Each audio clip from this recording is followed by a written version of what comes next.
Nah, kemudian yang berikutnya saya ingin sampaikan juga perlu kita membedakan antara menggadaikan prinsip kita dengan bernegosiasi. Menggadaikan prinsip itu nggak boleh. Yang halal diharamkan, ya, yang haram dihalalkan. Misalnya, yang haram dihalalkan, itu nggak boleh. Tapi negosiasi itu penting. Maka jangan cepat-cepat kita mengecam, misalnya kalau ada suatu kebijakan, misalnya dari politisi Muslim, misalnya atau dari kelompok Islam di parlemen, kelihatan mereka itu misalnya tidak sepenuhnya sesuai dengan harapan kita yang bisa mendesakkan sesuatu. Tunggu dulu, bisa jadi mereka sedang merancang suatu upaya jangka panjang, sehingga misalnya nilai-nilai yang diperjuangkan itu bisa nantinya bisa terwujud. Jadi itu semua proses. Nah, yang ini saya katakan adalah bahwa jangan alergi dengan politik ya, dan ya kita pasti menemukan tantangan apapun. Kuncinya yang pertama kalau terkait hukum ya jangan melanggar hukum. Yang kedua selalu punya visi jangka panjang, sehingga kita tidak tersendat atau tidak berhenti hanya pada satu dua peristiwa. Begitu ada satu peristiwa begini kita berhenti di situ dan selesai di situ, jangan, terus saja.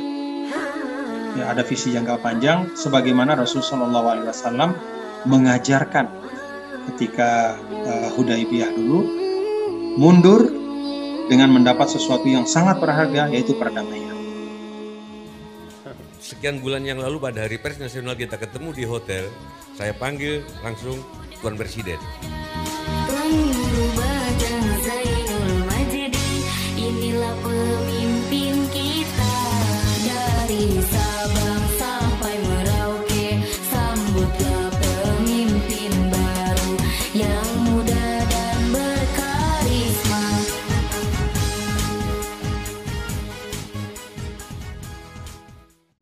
Tadi Bapak Tuan Guru Bajang menjelaskan bahwa seorang yang akan terjun ke dalam dunia politik itu harus memiliki etos, dalam artian kemampuan dia, niat dia, dan dia mengetahui dan meyakini bahwa politik ini adalah sebagai wasilah untuk memberikan kemaslahatan kepada orang banyak. Namun kami mungkin perlu bertanya, dan mungkin Bapak Tuan Guru Bajang pernah mengalami ini sesuai dengan pengalaman Bapak Tuan Guru Bajang selama menjabat sebagai DPR dan Gubernur, yakni ketika kita menjadi misalkan terjun dalam dunia politik, seorang santri terjun ke dalam dunia politik, kemudian bagaimana menyikapi jikalau di sekeliling seorang santri yang terjun di dalam dunia politik tadi itu menemukan sesuatu yang bertentangan dengan prinsip kita sebagai seorang santri. Dalam artian mungkin ketika terjun dalam dunia pemerintahan itu dia dihadapkan dengan sesuatu yang tidak sesuai dengan prinsip-prinsip sebagai seorang santri. Terlebih di dalam anggota DPR gitu ya. Karena ada anggapan bahwa kita tidak sepenuhnya dalam tanda kutip bisa bersikap jujur sesuai idealisme kita, dan harus mengalah untuk kepentingan yang lain. Nah, sekarang ini bagaimana menurut Bapak Tuan Guru Bajang ketika seorang santri terjun dalam dunia politik dengan segala persiapan yang matang sebelumnya, namun di pertengahan jalan ketika berada di dalam dunia pemerintahan itu dihadapkan dengan sesuatu yang bagaimana lain itu akan bertentangan dengan prinsip sebagai seorang santri, dalam tanda kutip melanggar hukum gitu. Mungkin bisa kami minta penjelasan dari pengalaman Bapak Tuan Guru Bajang, monggo. Ya, prinsipnya sih jangan melanggar hukum ya. Kalau yang namanya hukum itu kan sesuatu yang sudah dinormakan ya, sudah dinormakan, ada pasal-pasalnya, bentuk-bentuk yang melanggar hukum itu kayak apa. Nah, jangan dilakukan gitu. Menurut saya sih kuncinya itu. Jadi jangan dilakukan. Ini bicara melanggar hukum ya, itu satu. Jadi jangan melakukan hal-hal yang melanggar hukum dalam keadaan apapun. Nah, itu sebabnya kalau kita berpolitik itu kan, misalnya pengalaman saya ya, itu kebijakan-kebijakan itu kan ada tertibnya ya, ada tertib normanya, tertib administrasinya, tertib prosedurnya dan segala macam. Nah, kalau kita sudah melakukan itu, maka mau difitnah kayak apapun kita tetap tenang saja. Mau dipertanyakan seperti apa ya kita tetap tenang karena kita sudah memegang kunci dari hal yang terpenting ya, bahwa kita mengikuti semua katakanlah semua alur yang memang diharuskan. Normanya, prosedurnya, kemudian standar operasionalnya, kemudian segala macam lah. Dan yang paling utama ya tentu nilai-nilainya. Nah, itu dari bicara tentang hukumnya. Kemudian yang kedua tentang banyak hal yang tidak sesuai dengan harapan. Saya ingin mengajak kita berpikir lebih luas ya. Bahwa di mana sih ruang kehidupan kita yang di situ segala sesuatu itu sesuai harapan kita? Menurut saya nggak ada. Misalnya Anda mau pulang lalu berdakwah. Apakah ketika berdakwah itu kemudian tidak ada godaan? Apakah ketika berdakwah itu kita akan menemukan keadaan yang persis seperti apa yang kita harapkan dengan nilai-nilai dan ide-ide kita? Ya tentu tidak, banyak tantangan juga. Anda misalnya mau terjun dalam bisnis, pergi ke pasar, apakah di pasar itu semua orang baik?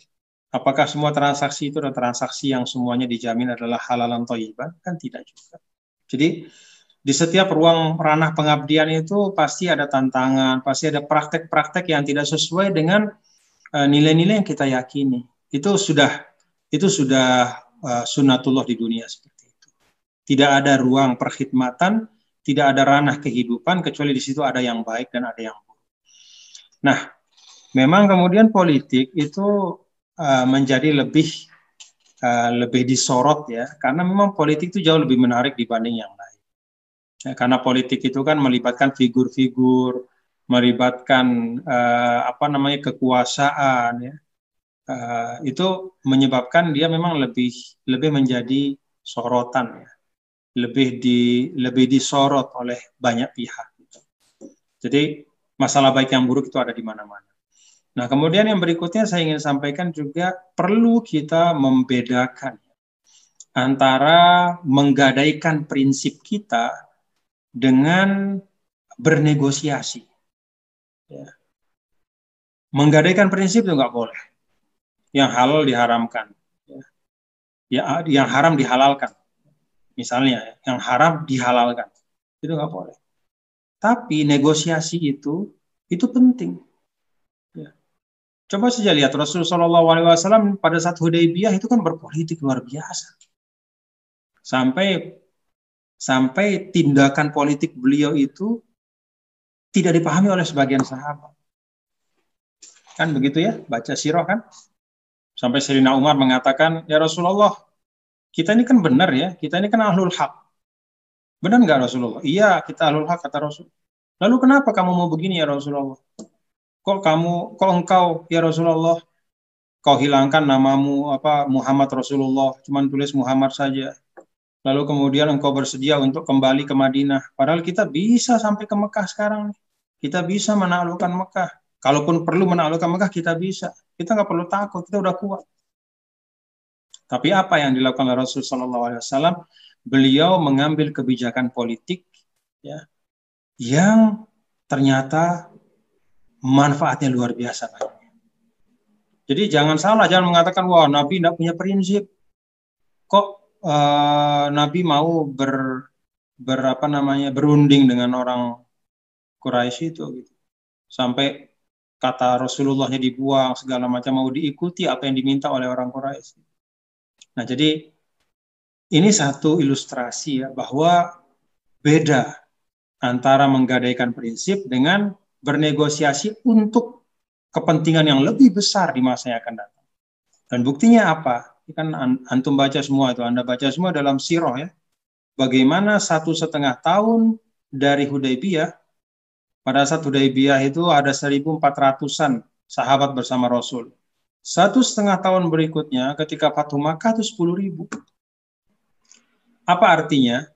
Nabi SAW itu sukses ya, di dalam mengambil suatu keputusan politik ya, tentu dengan petunjuk dari Allah ya, bahwa mundur pada saat itu, mundur itu artinya kan tidak tercapai tujuan, nggak sampai ke Mekah kan, mundur. Ya, sebagian sahabat mengecam keberatan, menganggap bahwa mundur ini suatu kekalahan. Tapi Nabi enggak, Nabi melihat masa depan. Nah, begitu terjadi perdamaian Hudaybiyah, kan Rasul kemudian bisa mengirim surat-surat ke semua raja-raja, bisa mengirim dai-dai kemana-mana. Kemudian orang-orang Arab juga banyak datang ke Madinah, karena ada perdamaian. Sebelum Hudaybiyah, situasi perang. Yang namanya perang, mana ada orang berani datang ke Madinah? Takut. Yang namanya situasi perang, dakwah itu nggak bisa berjalan dengan baik. Hidayah Islam itu, tuntunan Islam nggak bisa disampaikan dengan baik. Maka Nabi perlu perdamaian. Jadi istilahnya Nabi bersedia untuk tidak tidak meneruskan perjalanan ke Mekah, tapi beliau mendapatkan sesuatu yang lebih mahal dari itu. Lebih berharga apa itu? Perdamaian. Dengan perdamaian inilah kemudian dalam 1,5 tahun itu berlipat jumlah umat Islam. Orang Arab yang masuk Islam itu meningkat dengan drastis. Nah ini penting ya bagi kita semua kalau kita bicara tentang membangun masyarakat, kita bicara tentang dakwah, kita bicara tentang proses perubahan, itu semua perlu waktu. Dan itu memerlukan visi jangka panjang. Jadi jangan kayak tukang bakso. Apa ya tukang bakso itu? Tukang bakso itu malam dia olah, paginya dia jual. Siang dia sudah untung. Dakwah itu tidak seperti itu. Dakwah itu pekerjaan jangka panjang. Dari generasi ke generasi. Termasuk politik juga bagian dari itu. Maka jangan cepat-cepat kita mengecam misalnya kalau ada suatu kebijakan misalnya dari politisi Muslim misalnya atau dari kelompok Islam di parlemen, kelihatan mereka itu misalnya tidak sepenuhnya sesuai dengan harapan kita yang bisa mendesakkan sesuatu. Tunggu dulu, bisa jadi mereka sedang merancang suatu suatu upaya jangka panjang sehingga misalnya nilai-nilai yang diperjuangkan itu bisa nantinya bisa terwujud. Jadi itu semua proses. Nah ini saya katakan adalah bahwa jangan alergi dengan politik ya. Dan ya kita pasti menemukan tantangan apapun. Kuncinya yang pertama kalau terkait hukum ya jangan melanggar hukum. Gitu. Yang kedua selalu punya visi jangka panjang sehingga kita tidak tersendat atau tidak berhenti hanya pada 1-2 peristiwa. Begitu ada satu peristiwa begini, kita berhenti di situ dan selesai di situ, jangan. Terus saja. Ya, ada visi jangka panjang, sebagaimana Rasulullah SAW mengajarkan ya, ketika Hudaybiyah dulu, mundur dengan mendapat sesuatu yang sangat berharga, yaitu perdamaian. Nah, kalau misalnya dalam konteks dulu saya diamanahkan sebagai gubernur juga, ya kalau bicara tentang tantangan ya banyak sekali. Dan fitnah juga banyak sekali, tapi ya kita punya cita-cita. Bagaimana, kalau dalam konteks saya dulu ya bagaimana NTB itu daerah yang mayoritas Muslim. Di kiri kanannya di Apit, di kanan itu ada teman-teman yang Hindu. Di kiri itu ada teman-teman yang banyak Nasrani, NTT. Ada Bali, ada NTT, NTB di tengah.